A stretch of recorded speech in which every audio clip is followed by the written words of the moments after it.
আসসালামু আলাইকুম।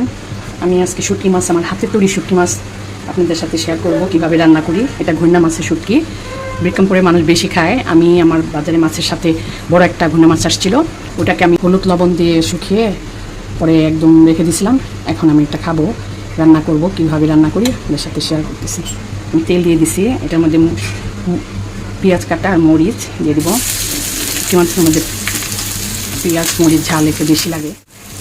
এই যে আমার শুটকি মাছ, এটাকে আমি সুন্দর করে শুকিয়ে রেখে দিয়েছিলাম। পরে এটাকে ছোট ছোট করে কেটে ভেজে তারপরে একটু ভিজায় রাখছি পানি দিয়ে নরম হওয়ার জন্য।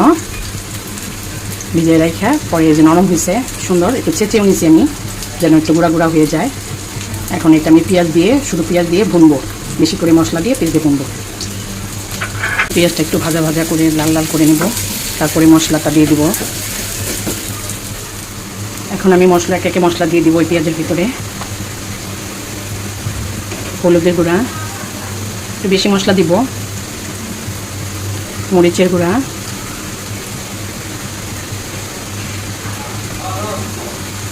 ধনিয়ার গুঁড়া, আদা রসুন। আমি আনাম রসুনের কোয়া দিব, সেটা পরে দিব। এখন একটু আদা রসুন দিয়ে দিচ্ছি।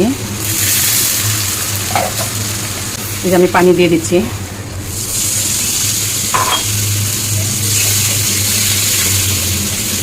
আমি পরিমাণ মতো লবণ দিয়ে দিব, যেহেতু মাছটা যখন শুকাইছি তখন বেশি করে একটু লবণ হলুদ দিয়ে শুকিয়ে রাখছিলাম। এখন পরিমাণ অল্প দিব, পরে লাগলে আবার একটু দিয়ে দিব। ভালো করে কষানো হলে মাছটা দিয়ে দিব।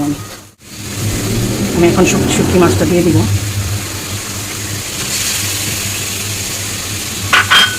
শুটকি মাছটা দিয়ে ভালো করে কষাবো। রসুন দিয়ে দিব, গোটা গোটা রসুন। এই মাছটির ভিতরে শুটকি মাছটা বেশি করে রসুন পেঁয়াজ দিলে ভালো লাগে খেতে। আপনারা বানিয়ে খাবেন। আমি যেভাবে রান্না করি আমারটা দেখালাম। এই যে আমার রান্নাটা হয়ে গেছে, দেখেন তেল উপরে উঠে গেছে, একদম মাখা মাখা, একদম হয়ে গেছে, পানি শুকিয়ে গেছে, তেল উপরে উঠে গেছে। শেষ রান্না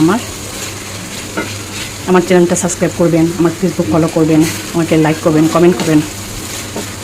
আল্লাহ হাফেজ।